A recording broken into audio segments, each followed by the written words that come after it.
Well, it's Tuesday, and you all know what that means. As you know, NXT are closer and closer to deadline. As you probably already guessed it, we have two matches involving both the men's and the women's Iron Survival Challenge. The ones that did not win their matches will get one last chance for the open spot. So the real question is, who will walk out as the winner? And of course, as you know, the tag team division has been heated up for the last couple of weeks, but this time one of them will get an opportunity to challenge Axiom and Nathan Frazier for the NXT tag team titles. But we will see who will walk out as the winners. And a lot of things are taking place as well on this particular day. But first things first, we're going to be reviewing two Joshi promotions. One from Sendai Girls back on November 30th. This time they were in the Edion Arena Osaka Stadium. I hope I pronounced it right. If not, there we go. This one took place recently on the 30th of November, featuring many matches, but this one features, of course, Meiko Satomura. As you know, she is on her road to retirement to take on Mika Iwata. So that's going to be a very, very impressive match. And then, of course, we move on with Joshi Pro Wrestling for their 11th birthday show that took place on December 1st. But the main event features, of course, the Princess Tag Team titles. Maki Ito and her tag partner Miyu Yamashita defended against, of course, the winner of the Next Generation Tournament, Haru Kazushito, and her tag partner Toga. So that's going to be a real fun match to enjoy. And then, of course, we cap up our episode with some news updates to give you guys updates on what's been happening in the world of pro wrestling, such as what events the promotions are thrown out, what's booked, what matches are set, including developments that are happening in the world of pro wrestling as we speak. So, let's get ready for another episode of the Deleted Wrestle Zone.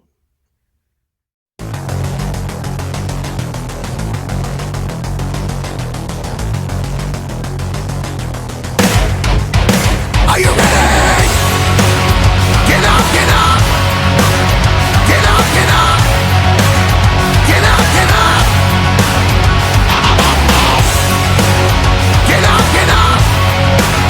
Get up, get up! Get up, get up!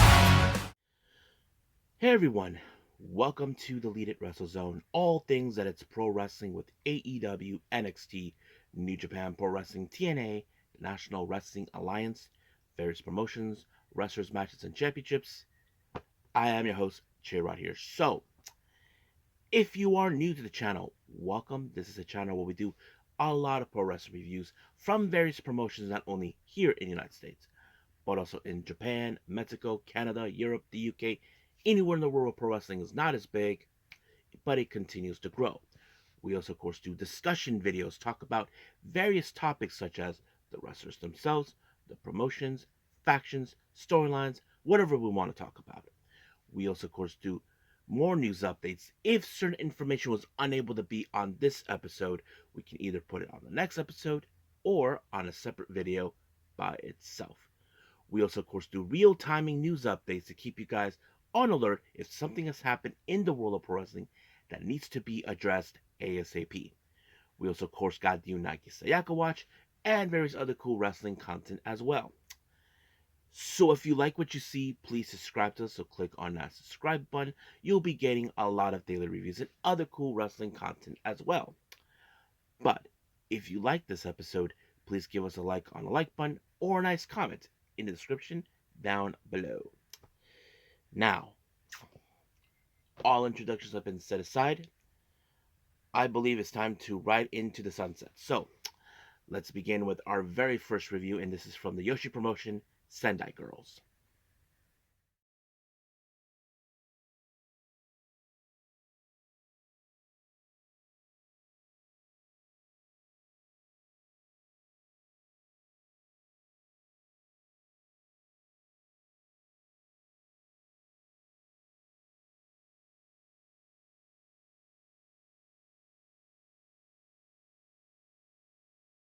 Okay, Sendai Girls. This one took place on November 30th at the Edion Arena Osaka Second Stadium. Hopefully I pronounced that part right, the early part that I said. If not, like I said, that's on me.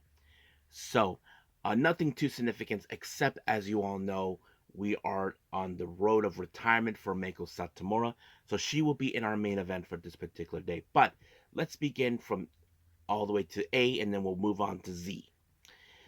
Now, our first match, we have Yuta Yuzuki taking on Yuna. So nothing too significant of that, but however, I'm sure Yuna is determined, of course, to build up momentum due to the fact that she will be challenging Chi-Chi from Evolutions for the Junior World title that Chi-Chi obtained not too long ago. But you will ask, will she build up that momentum? Well, she did not, because Yuta actually had her way of putting her in a submission move, a leg lock, and just like that, it was over. But how will this affect her for her upcoming title match?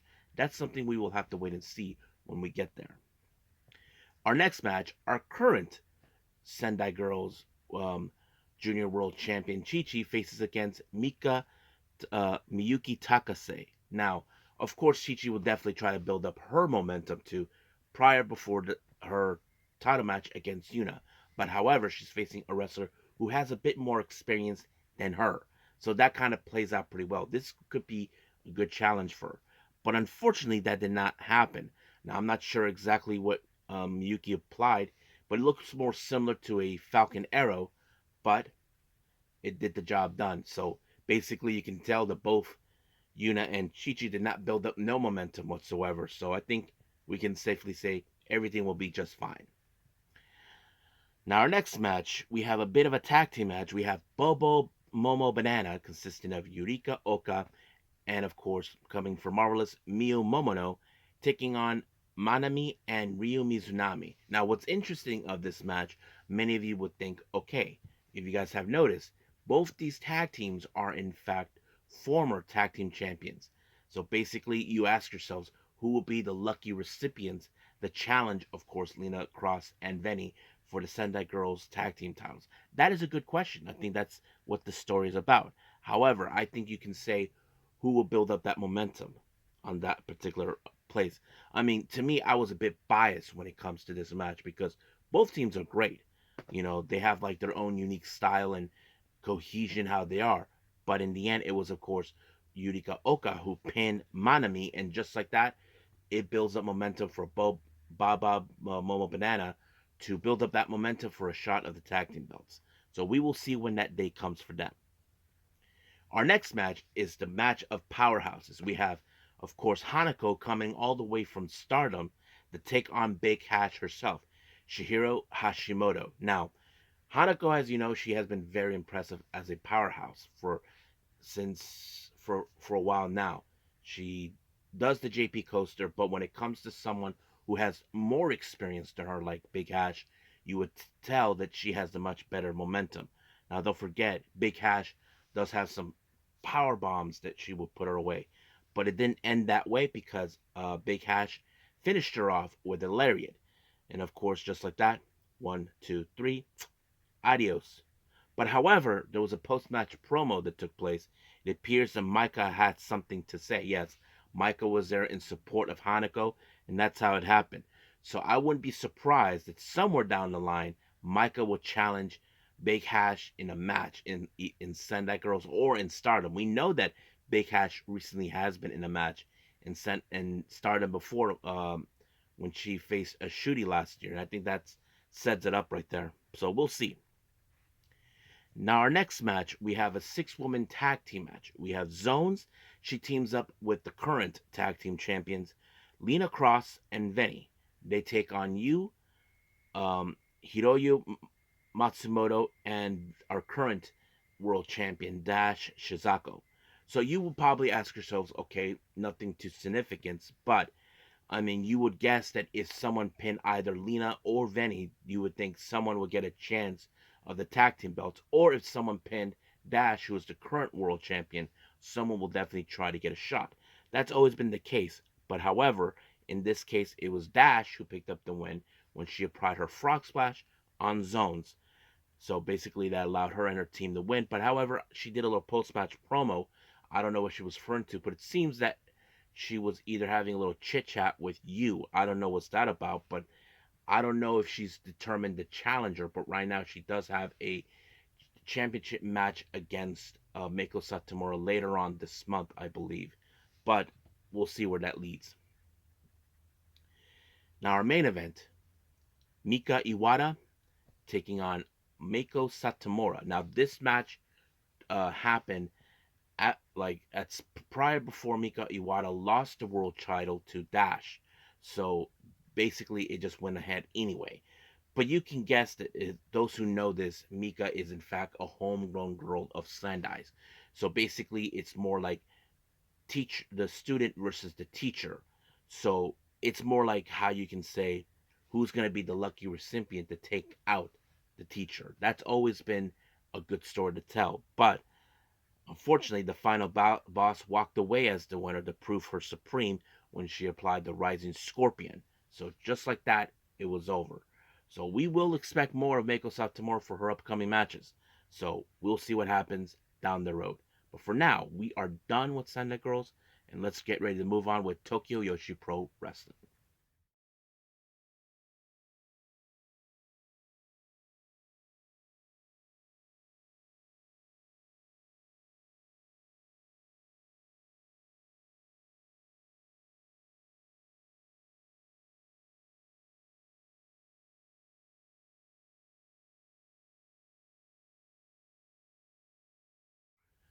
Okay, Tokyo Joshi Pro Wrestling.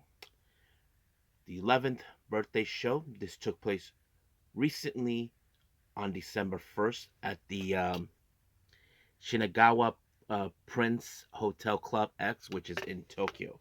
I never heard of this venue, so in case anybody asks, but yes, of course, like any other show, we have our ring announcer, Sayuri Namba, actually making her usual thing, giving the info and the lowdown. But what was interesting during that time, she introduces a brand new wrestler, most specifically a foreign wrestler named Ivy Steele, who is a British exchange student. According to what they're saying, she'll be making her debut at the Yokohama Radiant Hall on December 14th. So still unclear who will be her opponent, but I'm pretty sure everybody's excited to see what she can do. Of course, it's no secret that they will have some foreign wrestlers anyway, but can't wait to see. Now, of course, like any time when Sayuri is done, we have the Up girls perform. I think they did the Up kicker. I think that's the one they did. But yeah. So anyway, let's move on. Our first match, we have Kira Summer taking on Moka Miyamoto. Now, of course, Kira has grown significantly, but not so much. We do know she does have the potential. I mean, she has all the tools, but she yet to bring out the best of her just yet. But when it comes to Moka Miyamoto, we have seen her as she's grown significantly. But she was able to defeat Kira with a submission, and just like that, it was over. Our next match, we have a three-way match. We have Chika Nanaze versus Kaya Toribami versus Rika Tatsumi. So basically, you can tell that you got Chika, who has the least experience. Kaya, well, somewhere in the middle between both her, Chika, and Rika Tatsumi. But Rika Tatsumi is also someone we all know. She is very, well, she thinks she can get away with certain things because she's a bit cocky in some capacity. And that's exactly what she did. There was a moment she did grab Kaya's mask, and I don't know what exactly she was trying to do, but she was able to pick up the win by applying. I'm not sure if what I thought I saw was a twist of faith onto Chica, and just like that, it was over. Our next match, we have tag team action. We have Iwamari teaming up with with the apologetic Mari Kiru versus, of course, Haruna Neko and Hyper Misawa. So basically, nothing too significant about this match, but of course, you would ask who would walk out. But it was Misa Matsui who picked up the win by applying a pinfall on Iwamari, and just like that, it was over. Our next match, we have Yuki Aino teaming up with Shoko Nakajima. They take on Wakana Uehara and, of course, our two-time champion from both the Vietnam Pro Wrestling Women's Championship and the Singapore Championship, Yuki Kamifuku. So it's a little interesting thing to see. We know that both Yukis are fantastic.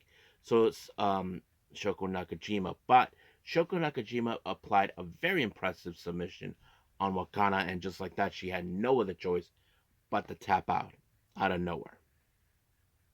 Now our next match, this one's a very interesting one. We have an 8-woman tag match. We have Yushiko Hasegawa. She teams up with Daisy Monkeys, Arisu Endo, and Zuzumi, and of course former tag champion and world and princess champion Mizuki. They take on the entire unit of the Up girls: Uda Takami, Shino Suzuki, Raku, and of course Miyu Watanabe. So this was a very interesting matchup. I wasn't too sure how this was going to play out, but don't forget, Miyu Watanabe is the current Princess of Princess champion, so anybody could pick up a win against her. But that's how you probably expect. But it was Mizuki with the cutie special on Shino to allow her the win. However, during the post match, Mizuki applied a promo, and she was looking at, of course, dead straight to Miyu Watanabe. So basically, she wants to have wants to have a shot of the Princess of Princess title, but there's no problem at all because we do know it could happen. So we will see where that leads us. So now for our main event, we have, of course, the Princess Tag Team titles. We have challengers Toga and our winner for the Next Generation Tournament, Haru Kazushiro. They take on, of course, Maki Ito and Miyu Yamashita. Now, I cannot so basically, this is coming off right after the Next Generation. Seems like they wanted to challenge for these belts. Now, you probably ask yourselves, why would Haru and Tagu go after these tag belts? Those who know this or not, Haru and Toga actually are came from the same batch of wrestlers that debuted a while, I think it was a year or ago. So it would make sense why they would do it. I mean, they came together. Now they want to do something together, and I think that it plays out pretty well. But the real question is, do they have what it takes to defeat one of the most impressive tag teams we've seen? I mean, individually they're awesome, but together they're extremely awesome. So you ask yourselves that question. But in the end, it was Maki Ito who walked away with the win with the Texas Cloverleaf onto, of course, Haru, and just like that, it was over. And then, of course, they did a post match promo. Don't know what they said, but nobody came out to challenge them. So it's only a matter of time until someone challenges them for the tag team belts. So we will see where that goes. But for now, we'll end things here with Tokyo Pro Wrestling and move on with, of course, our final review, NXT.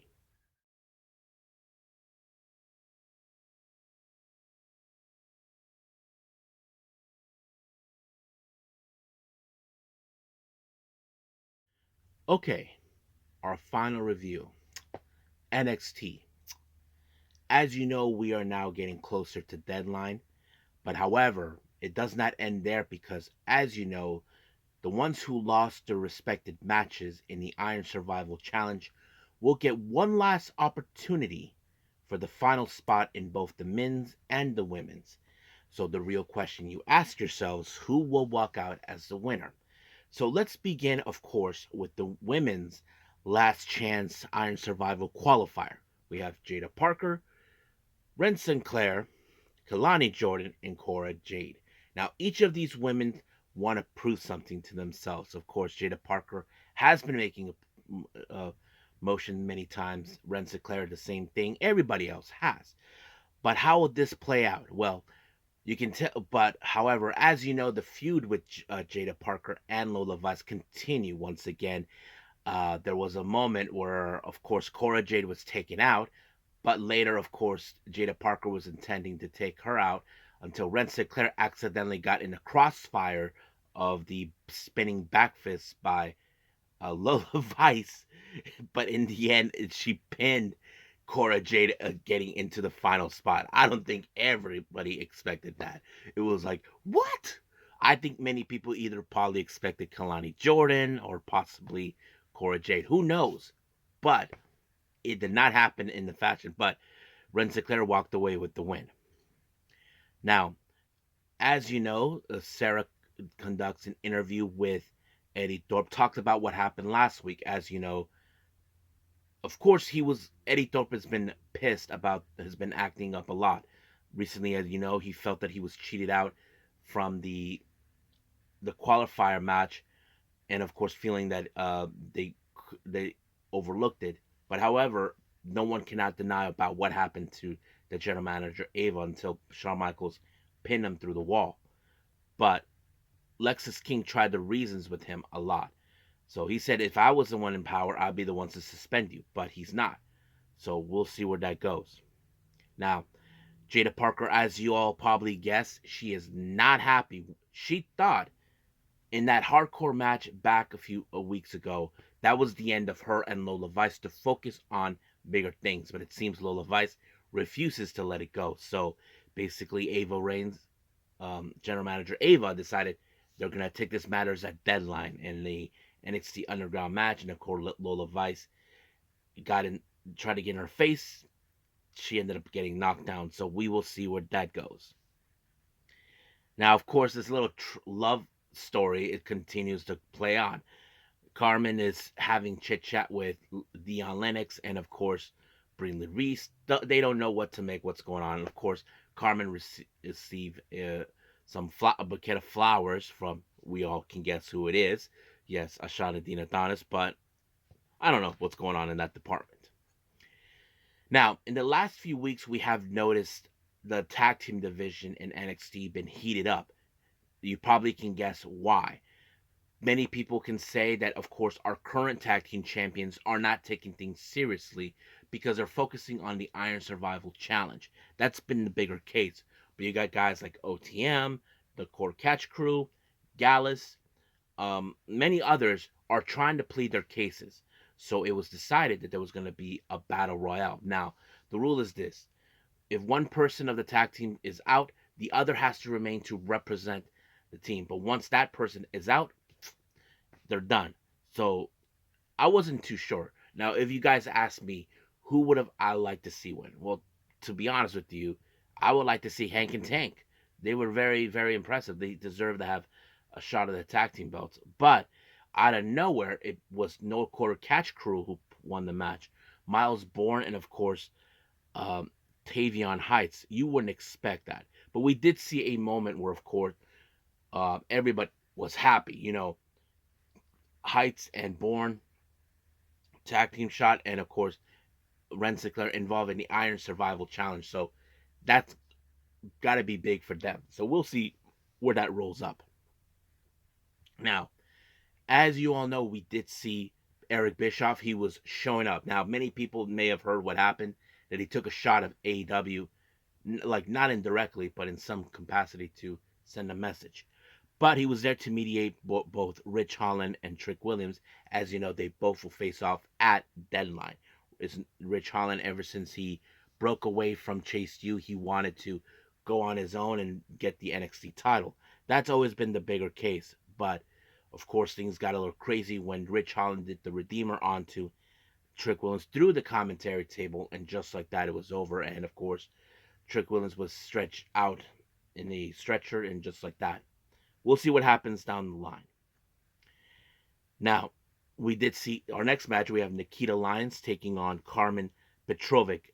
We have seen these two ladies come across each other, but many of you may know these two ladies do have a bit of a martial arts background. I thought it was a pretty impressive at certain parts of the match, but out of nowhere, Adonis showed up and got involved, and then of course, because of that, Nikita Lyons got distracted, and she ended up getting high kicked right in the face, leaving Carmen Petrovic to win the match. So, just like that, it was over. Now, we don't know what's the significance, what's going on with Sean Spears since he arrived. We do know he took in Brooks Jensen and Meiko under his wing. So, apparently, he has plans, and we just don't know what those plans are.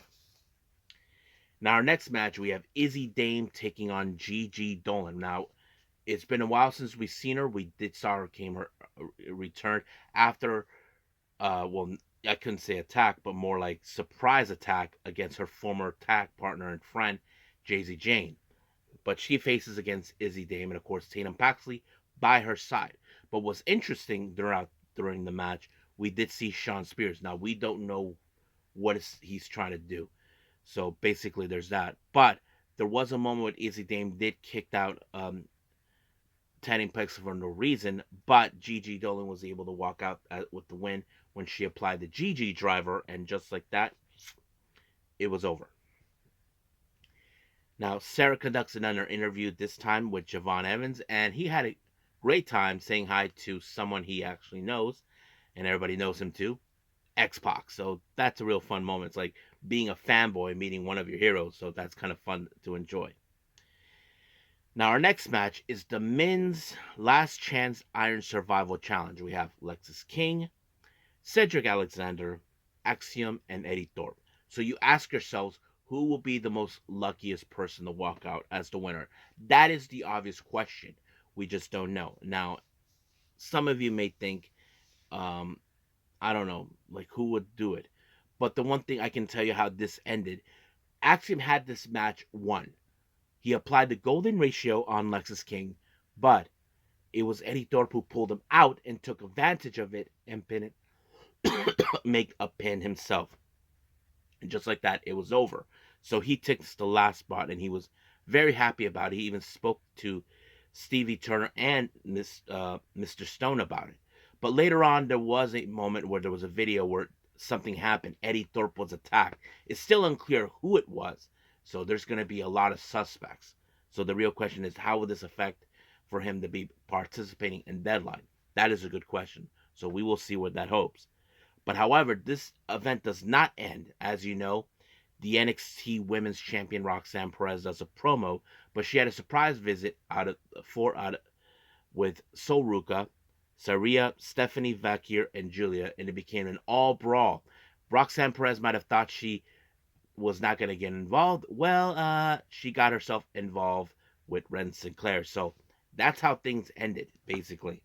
So I can't wait to see what's going to happen. But I think many people are probably questioning, can we just leave have someone to take on Roxanne Perez out? We want to see that. So we'll see where that goes from there. But for now, let's end things here with NXT, which is our last review, and move on with our last and final thing, news updates.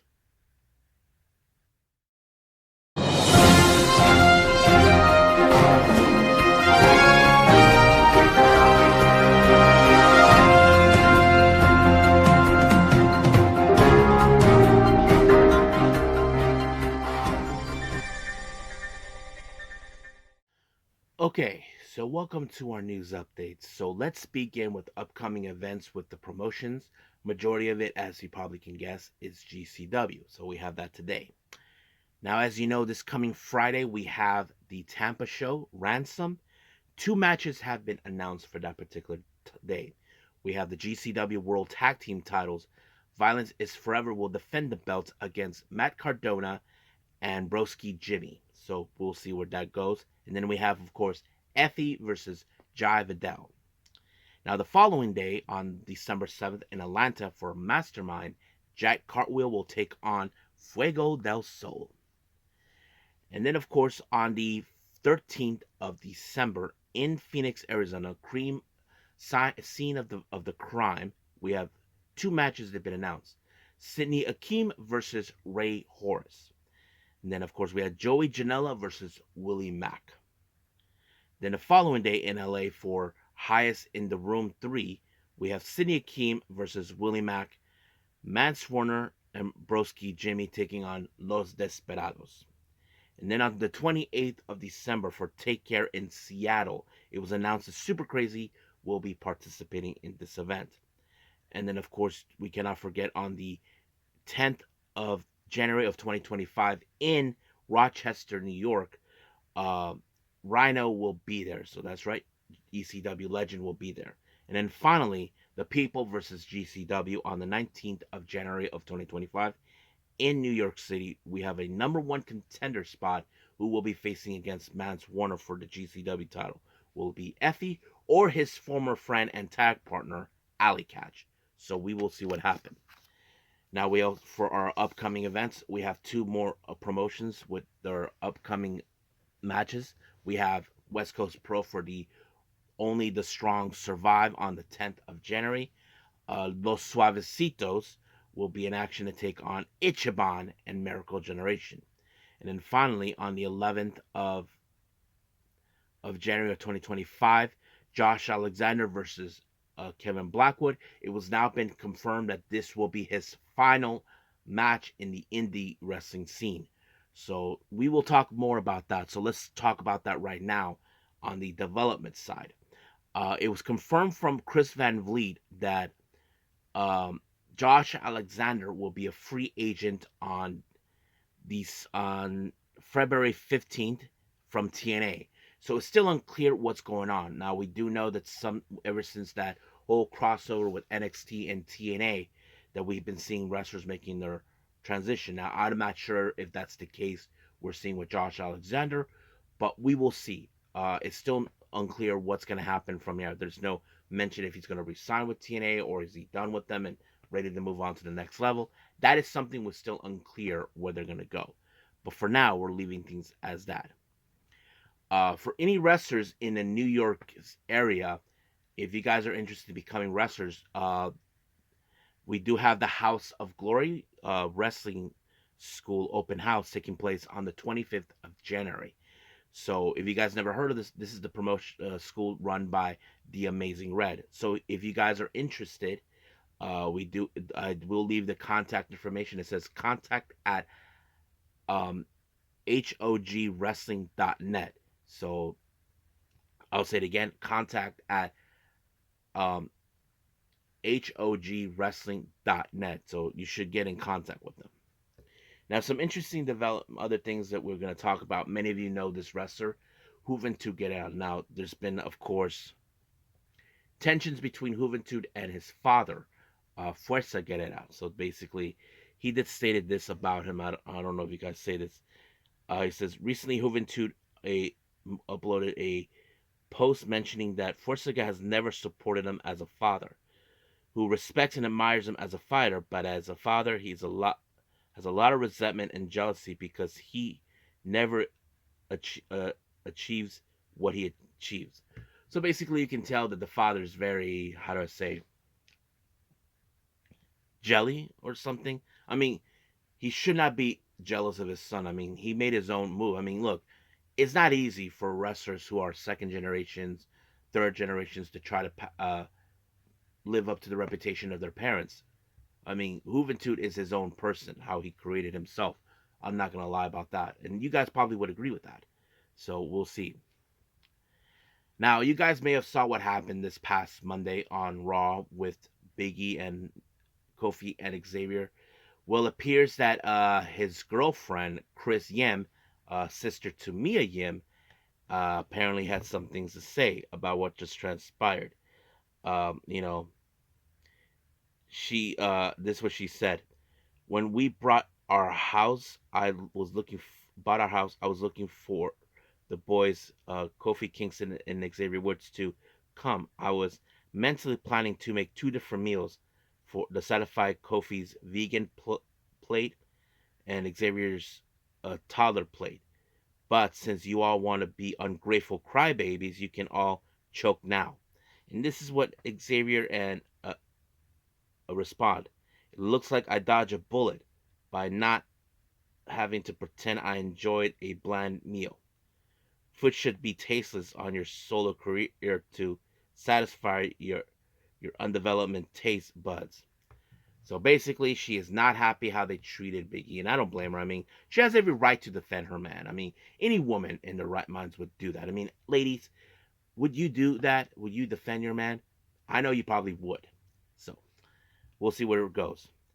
Now, Tony Khan took on social media and revealed that apparently, due to the Continental Classic, Juice Robinson will not be participating to an injury, and of course, he put Commander to take his place, and this is what he put out. Due to an injury, Juice Robinson cannot compete in the Continental Classic. Aiming to prove that he can hang with the world's very best, High Fly Rising Star Commander will join the field as Gold League's first alternate. The upcoming schedule will be adjusted accordingly. So Commander will be now a replacement. This is something that, of course, has been done before. We have seen promotions that do tournaments where they have like an alternate. If one wrestler's out, another one can come in. We've seen that before, you know. But yeah, that's basically what's happening.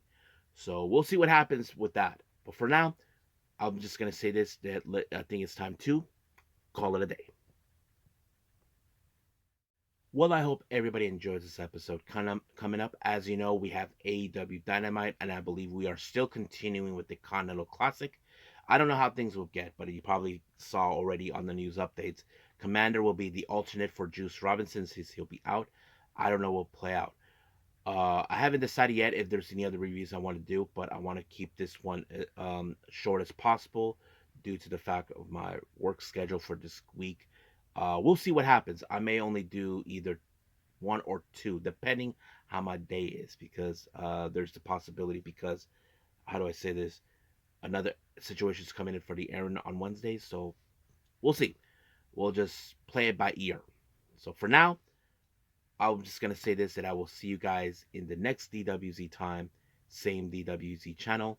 I must bid all of you adieu. So goodbye and have a nice day.